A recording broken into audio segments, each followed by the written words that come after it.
بات شروع کرتے ہیں 1947 سے پہلے کے کراچی کی. میں آپ کو ایک کہانی بتاتا ہوں. اب پاکستان بننے سے کئی سال پہلے کراچی کے اندر دو لوگوں کی ایک کہانی ہے. ایک لڑکا تھا، ہندو لڑکا تھا، اس کا نام تھا راج دسوانی، اور ایک مسلمان لڑکی تھی، اس کا نام تھا یاسمین. تو وہ پڑوسی تھے اور ان کی عمر کوئی 13-14 سال تھی میکسیمم. جیسے نئی نئی وہ جوانی ان کو سٹارٹ ہو رہی تھی، تو وہ ایک دوسرے کے پڑوسی بھی تھے اور اکٹھے رہتے تھے، اور وہ ایک دوسرے کو بہت پسند کرتے تھے. اور ان کے گھروں کی جو چھت تھی وہ ملتی تھی، اکٹھی تھی. تو وہ رات کو وہاں پہ چھت پر مل کر بیٹھتے تھے، ایک دوسرے کا ہاتھ پکڑ کر بیٹھتے تھے، اور جس طرح ہوتا ہے رومانٹک کپلس ایک دوسرے کے ساتھ مستقبل کے وعدے کرتے تھے اور ساری. تو ان کو یقین تھا کہ ہم چونکہ ڈفرینٹ مذاہب سے ہیں اور ڈفرینٹ ریلیجن سے ہیں، تو ہمارے لیے مسئلے تو ہوں گے، لیکن ان کو یقین تھا کہ ہماری جو محبت ہے وہ سچی محبت ہے، اس لیے ہمیں زیادہ مسئلہ نہیں ہوگا. اور ان کا یہ پروگرام تھا کہ وہ اپنی زندگی ایک دوسرے کے ساتھ گزاریں. لیکن پھر 1947 میں ایک واقعہ ہوا، اور وہ واقعہ پارٹیشن کا واقعہ ہے، تقسیم ہند کی تقسیم کا واقعہ ہے. اور اس کے بعد یہ ہوا کہ جو ہندو تھے، کیونکہ کراچی پاکستان کا حصہ بن گیا تھا، تو ہندوؤں کو کہا گیا کہ وہ اس ملک کو چھوڑ پہ چلے جائیں. تو راج کو بھی جانا پڑا، اور اس کے لیے بہت ایک ہولناک لمحہ تھا کہ وہ کیسے اپنی محبوبہ کو چھوڑ کر چلا جائے یہاں سے. تو لیکن اس کے ساتھ وہی ہوا کہ اس کو چھوڑ کر جانا پڑا. اگست 1947 میں راج ہمیشہ کے لیے اپنے شہر کو اور اپنے گھر کو اور اپنے علاقے کو، اپنے لوگوں کو اور اپنی محبوبہ کو ہمیشہ کے لیے چھوڑ کر چلا گیا. اور جب وہ 1947 میں جس دن وہ جا رہے تھے، تو وہ اپنی جو محبوبہ ہے یاسمین، اس سے بھی ملنے آیا، اس کے خاندان سے بھی ملنے آیا. تو یاسمین نے اس کو کہا کہ تم میرے پاس واپس لوٹ کر آنا. تو اس نے کہا کہ ہو سکتا ہے میں واپس آ جاؤں، ہو سکتا ہے میں واپس نہ آؤں. تو پھر یہ ہوا کہ راج وہاں سے یہ سب کچھ چھوڑ کر ہندوستان چلا گیا، اور پھر وہ انڈیا میں ہی آباد ہو گیا. وہ کشتی کے ذریعے یہاں سے کراچی سے ممبئی چلا گیا، اور وہاں پہ وہ ایک ریفیوجی کیمپ میں رہا، جو مہاجرین کے لیے کیمپ تھے انڈیا کے اندر، پاکستان سے آنے والے ہندو اور سکھ مہاجرین کے لیے. اس کیمپ کے اندر وہ رہا. وہاں پہ اس کو ایک ہندو لڑکی ملی جس کا نام گیتا تھا. اس لڑکی سے اس نے شادی کر لی، اور اس کے بعد اپنی لائف میں مصروف ہو گیا، اور وہ چلا گیا، اور وہ کاروبار کی سسٹم میں UK چلا گیا، اور اپنی فیملی کے ساتھ وہاں شفٹ ہو گیا. تو کوئی 40-45 سال بعد اس کو یاد آیا کہ مجھے واپس اپنے وطن یعنی کہ کراچی جانا چاہیے. تو وہ جہاز کے ذریعے UK سے ڈائریکٹ کراچی پہنچا. تو جب وہ بتاتا ہے کہ جب میں جا رہا تھا، جہاز کے اندر بیٹھا ہوا تھا، تو مجھے بہت، جب ہم کراچی انٹر ہوئے تو مجھے بہت ایک ایسی فیلنگ آئی جس کو میں الفاظ میں بیان نہیں کر سکتا. وہ بہت بڑی فیلنگ تھی. اور راج نے یہ نعرہ لگایا کہ مدر لینڈ ہیئر آئی کم. میں جو اپنی ماں، دھرتی ماں ہے، میں اس کو کہہ رہا تھا کہ میں واپس آ گیا ہوں. تو جب وہ وہاں پہ راج گیا، تو اپنا گھر بھی دیکھنے گیا اور اپنا علاقہ دیکھنے گیا، اور سارے لوگوں سے وہ ملا، اور وہاں پہ اس نے وہ سارا ایریا دیکھا. تو پھر ایک اور ٹور کے دوران اس کو دوبارہ اس نے، جب وہ اپنے گھر گیا، تو اس کو پتہ چلا کہ اس کے ساتھ والے گھر میں آج بھی یاسمین، وہی لڑکی جس سے وہ محبت کرتا تھا، وہ 12-13 سال کی تھی، وہ آج بھی وہیں پہ رہتی ہے. تو وہ بہت حیران ہوا، اور اس کو پھر کسی نے یہ بھی بتایا کہ اس لڑکی نے آج بھی کسی کے ساتھ شادی نہیں کی، وہ سنگل ہے، اور وہ اب ظاہر سی بات ہے بوڑھی ہو گئی ہے، لیکن وہ اسی گھر کے اندر رہتی ہے. جب راج نے یہ بات سنی تو اس کا تو کلیجہ پھٹ گیا کہ یہ کیسی کہانی ہے. میں تو اپنی زندگی کے چکر میں مصروف ہو گیا، اور میں تو بھول گیا یاسمین کو، لیکن یاسمین آج تک مجھے نہیں بھولی. تو اس کا دل چاہا کہ وہ یاسمین سے جا کر ملے، کیونکہ وہ اس کے دروازے کے سامنے ہی کھڑا تھا. چند قدموں کے بعد اس کو اپنی بچپن کی محبوبہ مل سکتی تھی، لیکن وہ اس کو نہیں ملا، کیونکہ اس کو لگا کہ شاید میں اس سے ملوں تو وہ اپنا جو اس کا صبر ہے، اس کا جو ایک اس نے ان سارے جذبات کو روکا ہوا ہے، شاید وہ دوبارہ بہہ کر واپس آ جائے، اور وہ اس چیز کو شاید برداشت نہ کر سکے، اور اس کو ہارٹ اٹیک ہو جائے یا کچھ بھی ہو جائے، تو وہ بیچارہ وہاں سے واپس UK چلا گیا.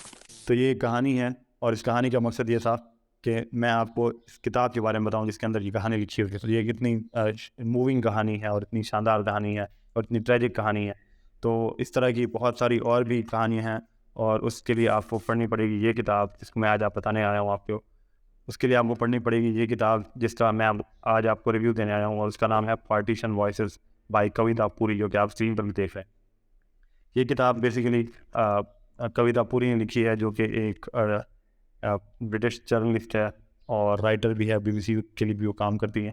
تو انہوں نے یہ کتاب لکھی ہے، اور یہ کتاب اصل میں کہانیاں ہیں، انٹرویوز ہیں جو انہوں نے کیے تھے برٹن میں، UK میں رہنے والے مختلف مہاجرین کے، جو انڈیا اور پاکستان سے پارٹیشن کے دوران متاثر ہوئے.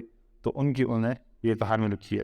اس مختلف کہانیاں ہیں اس کے اندر، اس کے اندر ایسی ایسی کہانیاں ہیں جو کہ ہمیں بہت زیادہ مطلب وہ موونگ کہانی اور سچی کہانی، اور آپ حیران ہو جاتے ہیں کہ کس طرح سے پارٹیشن کا کتنا بڑا امپیکٹ ہے. تو اس کتاب سے ہمیں کچھ باتیں جو بڑی امپورٹنٹ باتیں جو سیکھنے کو ملتی ہیں. سب سے پہلی بات تو جو برٹش رول تھا انڈیا کے اندر، اس کے بارے میں ہمیں سیکھنے کو ملتا ہے کہ اس کا کیا امپیکٹ تھا، اور وہ اس کا کیا امپیکٹ تھا، اور وہ کتنا بڑا ایک ایونٹ تھا ہسٹری کے اندر، اور وہ ایک کتنا اہم دور تھا اس کا ہم سب کی زندگی کے اوپر. تب کیا اثر تھا اور آج کیا اثر ہے. تو یہ اس کتاب کے اندر ہمیں سیکھنے کو ملتا ہے. اور جب ہم پڑھتے ہیں اور ڈفرینٹ اسٹوریز کے اندر جاتے ہیں تو ہمیں وہ دنیا دیکھنے کو ملتی ہے جو برٹش اور آج کی دنیا تھی، تو اور اس کے اندر کس طرح سے لوگوں کے تعلقات تھے اور وہ معاشرہ کس طرح کا تھا. دوسری بات جو ہے وہ پارٹیشن کا ڈرامہ ہے. اور یہ کیونکہ پاکستان اور انڈیا دونوں میں تعلقات اتنے اچھے نہیں ہیں، اور ہمیں جو ہسٹری پڑھائی جاتی ہیں وہ بھی بہت بائسڈ ہوتی ہیں. تو اس کے لیے بہت ضروری ہے کہ ہم جو پارٹیشن کی اسٹوری ہے ان کو پڑھیں اور ہم پارٹیشن کو ایز این ایونٹ سمجھیں. پارٹیشن جو تھا وہ کوئی 14 اگست پہ جو ہم خوشیاں منا رہے تھے انڈیا کے اندر جو منا رہے تھے، اور پاکستان کے اندر جو یوم آزادی منایا جاتا ہے، یہ کوئی خوشگوار واقعہ نہیں تھا. یہ ایک بہت ہی ٹریجک، یہ بہت ہی المناک انفناک ایک ثانیہ تھا جس کے اندر تقریباً 15 سے 20 لاکھ انسان قتل ہوئے، ہزاروں خواتین کا ریپ ہوا، اور لاکھوں کروڑوں لوگ بے گھر ہوئے. اور یہ تاریخ کی سب سے بڑی مائگریشن تھی.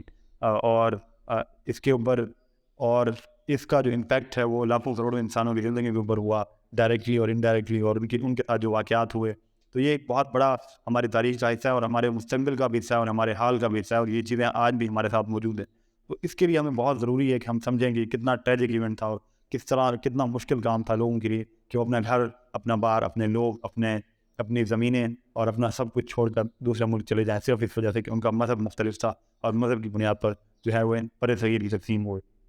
اس کے ساتھ جو اس میں ایسی اسٹوریز ہیں کہ وہ انسان کو سوچنے پر مجبور کر دیتی ہیں کہ اس وقت حالات کی نوعیت کیا تھی. مثال کے طور پر ایک اسٹوری ہے وہ بشیر مان کی ہے. بشیر مان گجرانوالہ کے ایک چھوٹے سے گاؤں مان کے اندر رہتے تھے، اور جب یہ انٹرویو ان کا لیا گیا تھا تو وہ گلاسگو کے اندر، UK کے اندر رہائش پذیر تھے کاروبار کے سلسلے میں اور کام کے سلسلے میں. تو وہ جو کہانی ہے وہ بہت ہی موونگ کہانی ہے. مجھے بہت اچھی وہ کہانی لگی کہ بشیر مان جو تھا وہ 1947 میں مسلم لیگ کو سپورٹ کر رہا تھا. کہ ینگ لڑکا تھا، اس کو لگتا تھا کہ پاکستان بننا چاہیے. اور اس کے اندر اس کہانی کا ایک حصہ ہے جس کے اندر وہ لکھتا ہے کہ میں ریلوے اسٹیشن لاہور گیا گجرانوالہ سے، وہاں پہ کسی کام کے سلسلے میں. تو وہاں پہ جب میں نے دیکھا کہ وہاں پہ انڈیا سے ایک ٹرین آئی مسلمانوں کی، اور ان مسلمانوں کو پوری طرح سے قتل کیا گیا. تو اس نے کہا میرا فون کھول اٹھا، اور میں اپنے گاؤں گیا، اور میرے گاؤں میں ہندو اور سکھ اور سب رہتے تھے، اور میرا دل کیا کہ میں سب کو قتل کر دوں. لیکن جب میں وہاں پہ گیا اور میں ان سے ملا تو وہ مجھے اپنے بھائیوں کی طرح ملے، اور وہ سب مجھے گلے لگ رہے تھے اور مل رہے تھے، اور مجھے دیکھ کر ان کو خوشی ہو رہی تھی کیونکہ ان کو لگ رہا تھا کہ میں کہیں گم ہو گیا. تو جب ان کی میں نے محبت دیکھی تو میرا دل پگھل گیا. میں نے کہا یار میں اپنے بھائیوں کو، اپنے دوستوں کو، چاہے ان کا ڈفرینٹ مذہب ہی کیوں نہیں ہے، میں ان کو کیسے مار سکتا ہوں، میں ان کو کیسے قتل کر سکتا ہوں. تو اس طرح کی جو کہانیاں وہ بڑی موونگ ہے کہ جو اس میں جو پارٹیشن کے دوران جو بھی مظالم ہوئے وہ بھی دونوں نے کیا، اور جو ظلم ہوئے دونوں پر بھی ہوئے، مسلمانوں پر بھی ہوئے، ہندوؤں پر بھی ہوئے، سکھوں پر بھی ہوئے، اور سب نے ظلم کیے بھی. تو یہ ایسی کہانی نہیں ہے کہ ہم اس میں کسی ایک کو بلیم کر دیں، یہ ہم سب کی کولیکٹیو کہانی ہے، اور اس میں سب ظالم بھی ہیں اور مظلوم بھی. اور اس کے علاوہ اس کے اندر جو ایک اور دلچسپ بات ہے وہ یہ ہے کہ جو ایک سائیکولوجیکل اسپیکٹ ہے پارٹیشن کا، کہ لوگوں کی سائیکالوجی کے اوپر کتنا ڈیپ اثر ہوا، اور لوگ چند لمحوں میں کتنا تبدیل ہو گیا، اور کتنے وہ ان کا جو مائنڈ سیٹ تھا اور جو ساری چیزیں تھیں وہ کتنی تبدیل ہو گئی. تو یہ جو ایک امپیکٹ تھا وہ اس کے اندر ایک جیسے کہ ایک کہانی ہے ایک سکھ لڑکے کی، اور وہ بتاتا ہے کہ ہم انڈیا کے اندر ایک ولیج کے اندر انڈین پنجاب کے اندر رہتے تھے. تو جب پارٹیشن ہوئی تو وہ جو گاؤں تھا وہ سکھ میجورٹی کا گاؤں تھا، اور وہ انڈیا کو چلا گیا، لیکن وہاں پہ آس پاس کے مسلمانوں نے اکٹھے ہو کر ہمارے گاؤں پر حملہ کر دیا. تو جو ہمارا پڑوسی تھا مسلمان تھا، لیکن جب حملہ ہوا، اور وہ ہمارا بہت اچھا پڑوسی تھا اور وہ ہمارے گھر بھی آتا تھا، لیکن جب وہ حملہ ہوا تو اس پڑوسی نے جو حملہ آور تھے ان کو کہا کہ جو میری والدہ تھی وہ بیمار تھی، اس گھر کے اندر پھنسی ہوئی تھی ہمارے گھر کے اندر، باقی سارے لوگ بھاگ گئے تھے. تو انہوں نے کہا کہ اس گھر کو آگ لگا دو، یہاں پہ ایک سکھ عورت ہے تو وہ خود بخود جل کر راکھ ہو جائے گی. تو وہ کہتا ہے کہ مجھے سمجھ نہیں آتی کہ ہمارا پڑوسی کیسے ایک دن میں تبدیل ہو سکتا ہے، وہ اتنا بڑا مونسٹر درندہ بن سکتا ہے کہ وہ میری ماں کو زندہ جلانے کی طرف ہو گیا، اور خام خواہ صرف اس وجہ سے کہ اس کا مذہب ڈفرینٹ تھا.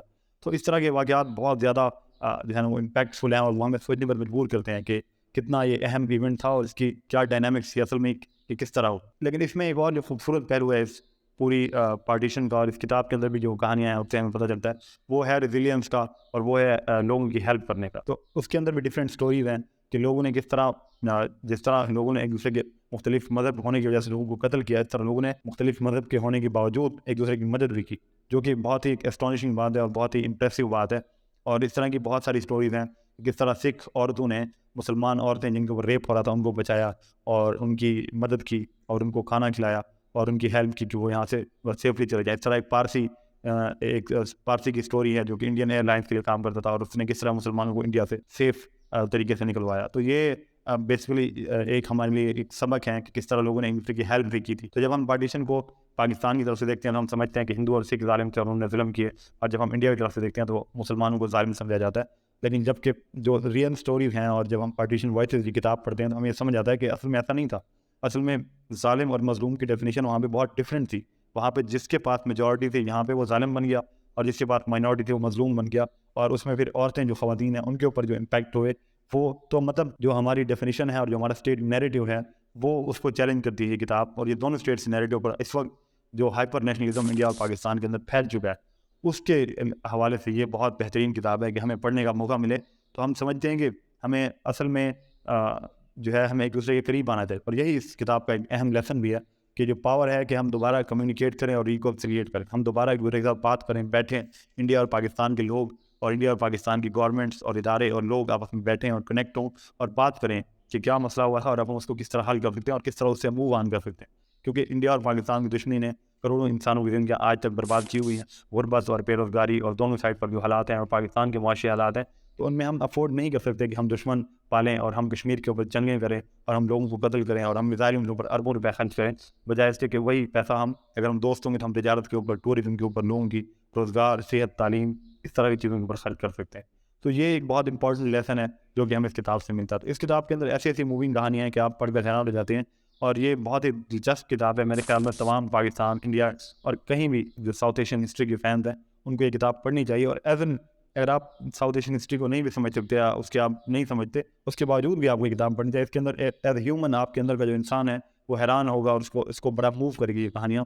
یہ سچی کہانیاں, ایسا سب کچھ ہوا ہمارے آس پاس لوگوں میں اور ہمیں اس کا علم بھی نہیں ہے کیونکہ ہماری سرکاری کتابیں ہمیں یہ چیزیں نہیں پڑھائی جاتی. تو اس لیے بہت امپورٹنٹ ہے کہ ہسٹری کے جو فینس ہیں, ہسٹری کے اسٹوڈنٹس ہیں یا ویسے بھی جنرل جو پروگریسو ایکٹیوسٹ ہیں جو اس دنیا کو سمجھنا چاہتے ہیں اور اس میں ایک اپنا بہتر رول ادا کرنا چاہتے ہیں, تو ان لوگوں کو چاہیے کہ وہ اس کتاب کو ضرور پڑھیں.